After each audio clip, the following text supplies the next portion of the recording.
কবিতাৰ শিৰোনাম সন্ধিয়াৰ অনুভৱ। সন্ধিয়া ৰাঙলী সূৰ্যৰ কিৰণে শুকুলা ডাৱৰত লুকা ভাকু খেলে। তাকে দেখি মোৰ প্ৰাণে নাচি উঠে উলাহতে, গুণগুণাই এটি গীত সুৰৰ লহৰতে। হৰালি বগৰী জাকি জোৰ পাতি পাতি নিৰ্মুখী হৈ উৰে মিঠা আমেজ ঢালি।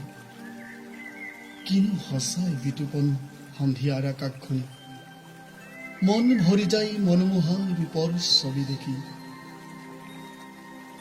নৈৰ পাৰত বহি একেথৰি চাই ৰওঁ, গা জুৰুৱা কোমল বতাহৰ পৰশ লৈ।